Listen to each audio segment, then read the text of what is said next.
Hi, Dr. Joyce Faraj-Ardura here. I am an assistant professor. I am also a dietitian, and I am a nutrition counseling coach for dietitians. I am the founder of the Nutrition Counseling Academy, and every 2 weeks, I have a free mini training on different topics that dietitians have mentioned they would find useful. For this week, I prepared a presentation or a training on overcoming barriers to behavior change.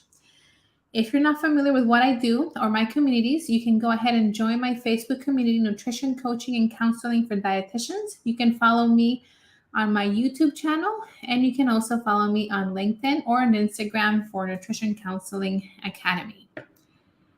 So let's get into it. Okay, so we have to consider that when clients are coming to us, they likely have a lot of baggage. And this has to do with their past experience when it comes to behavior change. So most of the time they come to us because they've tried many things and they have not worked. Hence they're looking for someone to guide them, to help them, and to help them reach their goals. So they might be feeling overwhelmed. They might be feeling like they know what the end outcome is, but they're seeing the big picture and they're unable to break it down into all the small steps that they need to do to actually get there. So it's really overwhelming to think about everything they need to do. And keep in mind, they know what they need to do most of the time. So we tend to underestimate our own clients' innate wisdom. So we have to consider that they have the wisdom, but we're there to guide them. They might be lacking confidence. So think about how you would feel if you try something again and again and you failed and you cannot figure it out on your own. You need help. That requires vulnerability to admit that you need help with something. So that's where they might be lacking confidence in their ability to do something. They've had failures, negative past experiences. This can also be traumatic for some, and this can keep them paralyzed. If they're coming to you with a lot of past failures, they might be feeling demoralized, and this can be keeping them in the pre contemplation stage as well, the stages of change.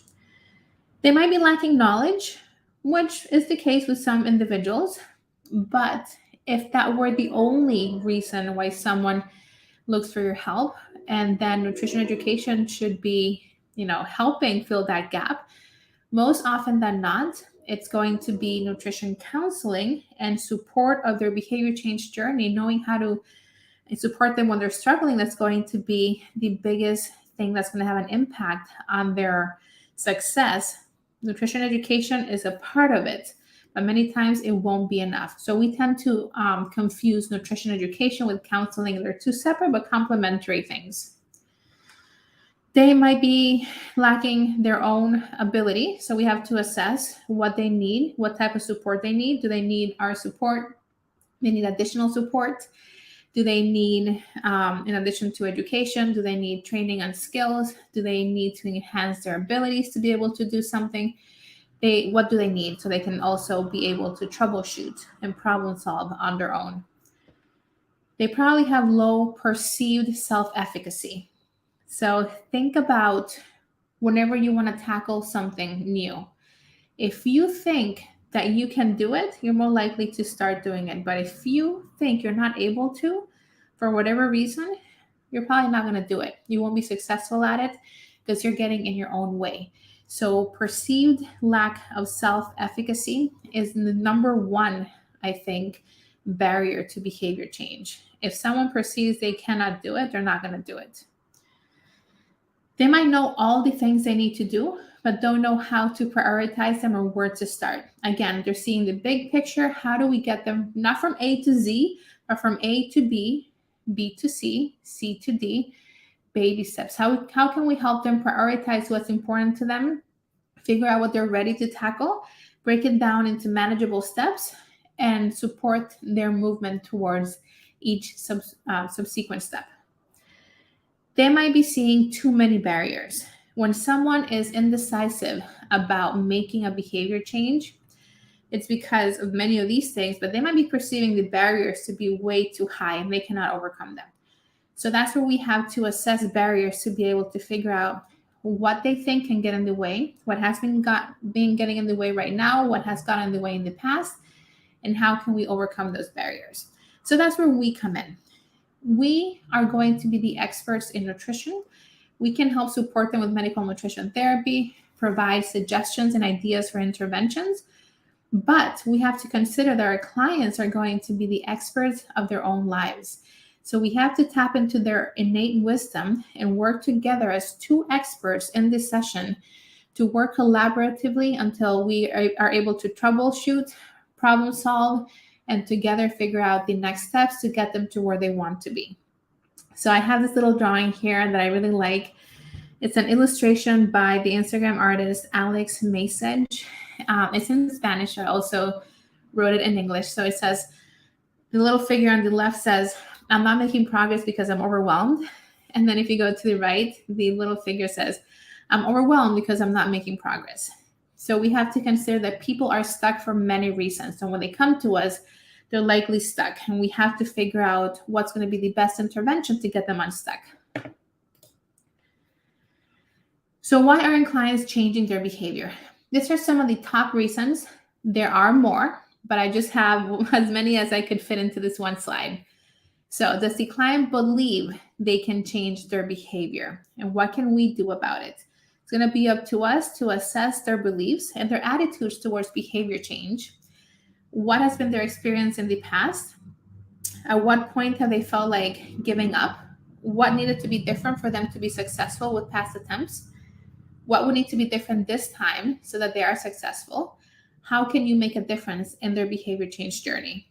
We're going to also need to take a strength-based approach in addition to a solution-focused approach so that we can merge those two and enhance our clients' confidence, their perceived self-efficacy, so we can help them believe that they can do it.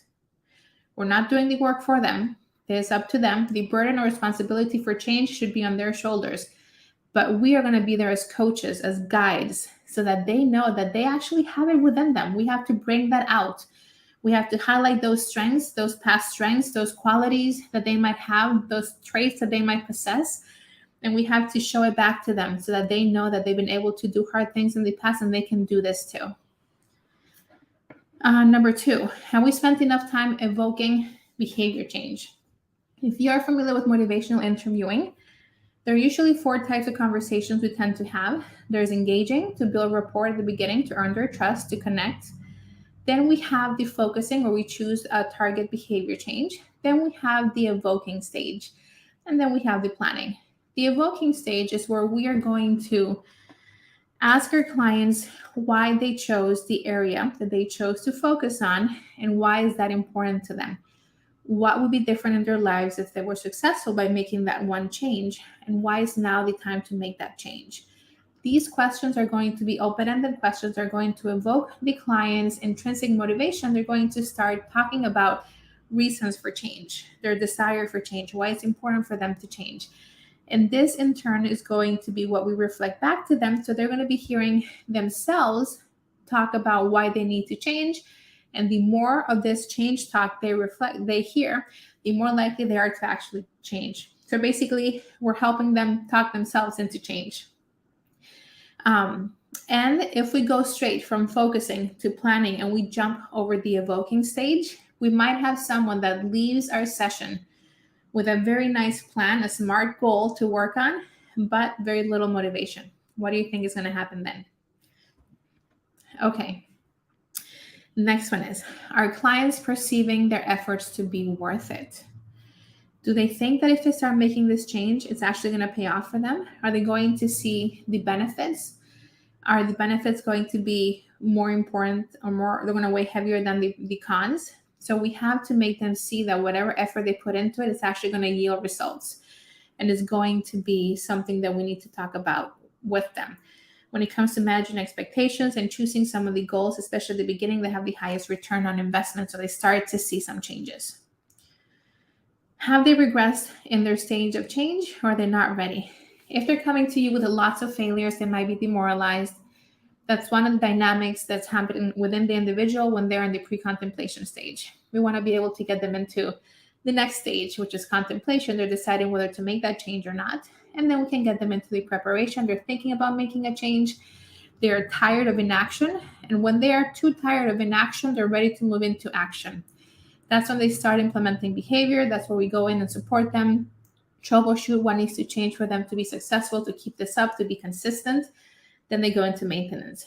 People are not always going to follow this linear type of trajectory. They might be going into one stage, they might take 2 steps forward, 1 step back. So it's up to us to assess where they are in their stage of change. Does the client believe they can overcome their barriers? I'm going to spend the next probably 10 minutes talking about that, so I'm not going to go into too much detail right now. Number 6, have we overwhelmed them with too much information? As dietitians, healthcare providers, we want to provide as much value to our clients, right? We have that pressure that we have to provide value, value, value. Sometimes our value gets misconstructed as too much information, too many goals, too much for a client to handle at once. We can only handle maybe 1, 2, 3 things tops. Think about the last time you went to a doctor's appointment or maybe to a physical therapist. In my case, if I was given more than 3 exercises to work on, I probably didn't follow through. I needed just 1 or 2, and that's where I was at the moment.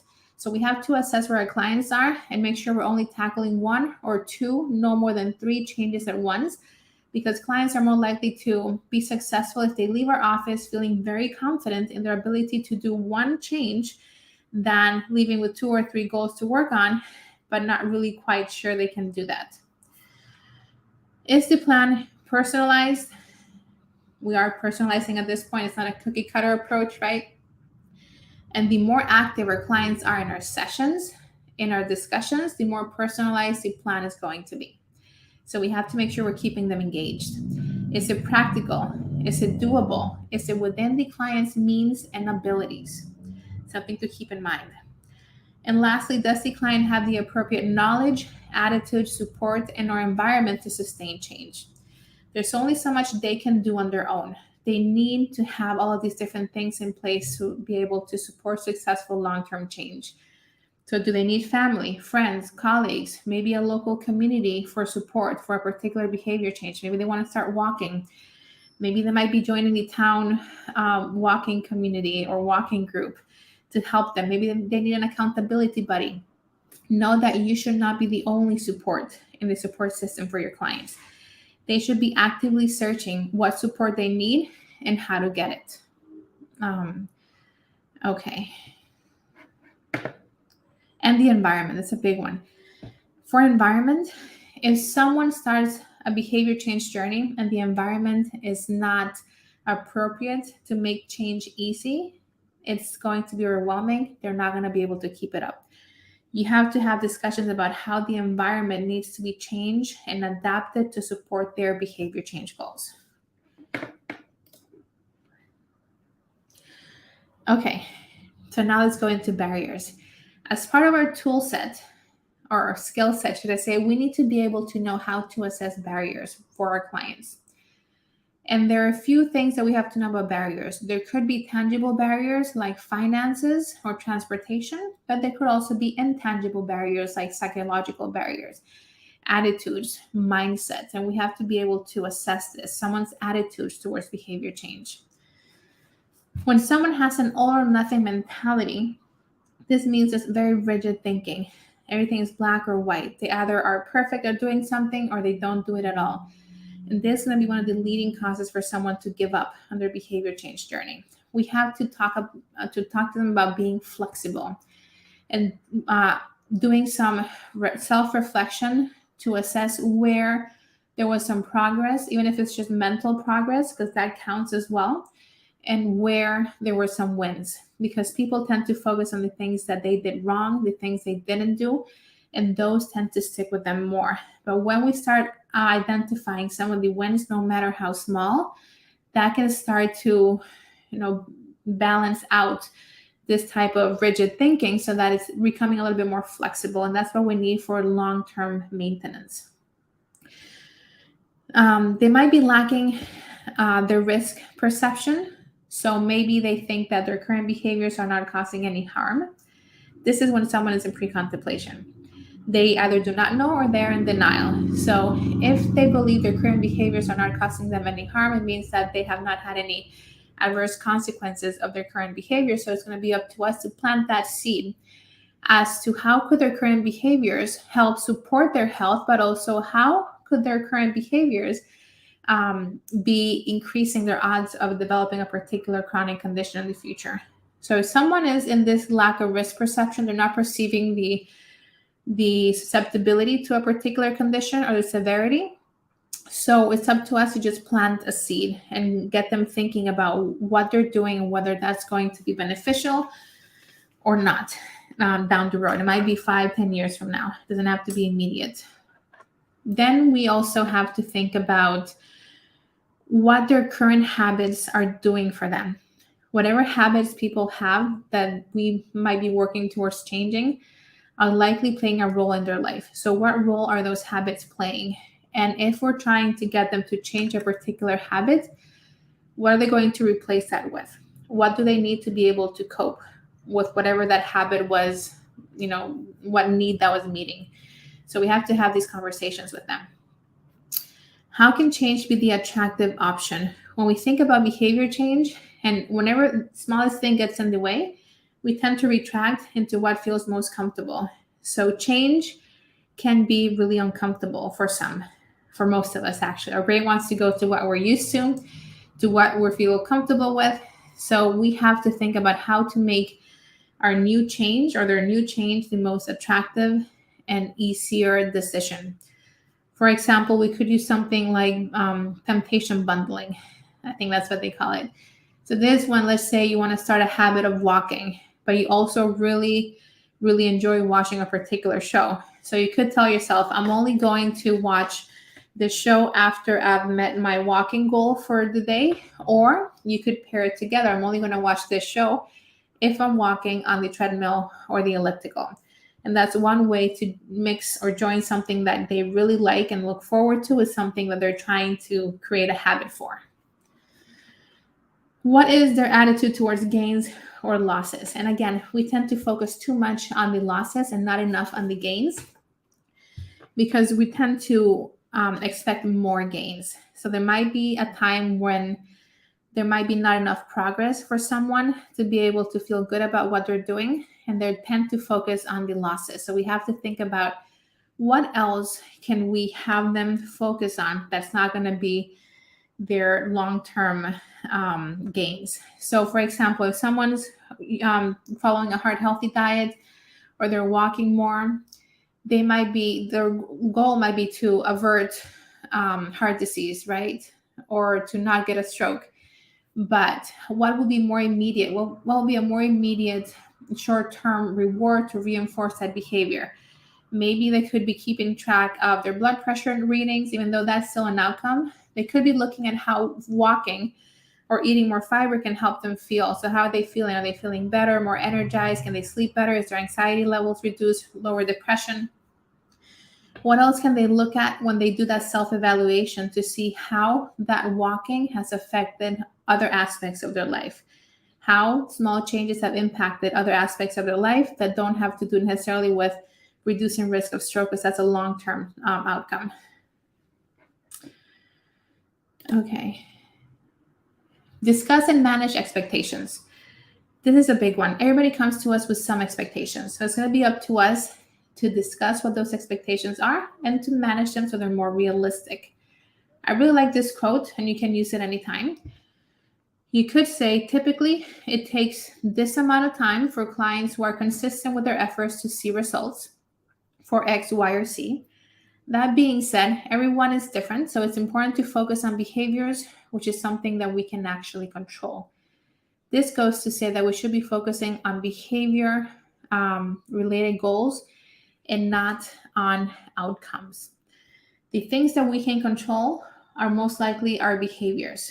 So let's take, eating, or let's take being aware or raising awareness of when we're feeling a certain way and how that can affect our cravings for some foods. So these are goals that we can work with clients on. Some can be mental goals. Most of the work that we're doing with clients up until they get to the action phase, and even then, it's going to be mental goals, so like mental work, right? We don't really get into the actual hands-on until we get into action. But even then, we're troubleshooting and problem solving, so it's a lot of mental work. We have to be able to talk to our clients about how we can focus on the things that they can control. That's within their locus of control. Behaviors tend to be it. For example, weight. Weight is an outcome. It is not a goal that we should be striving towards. And I practice from a weight inclusive or not weight centric approach, but there's an example from a lot of dietitians that I've talked with.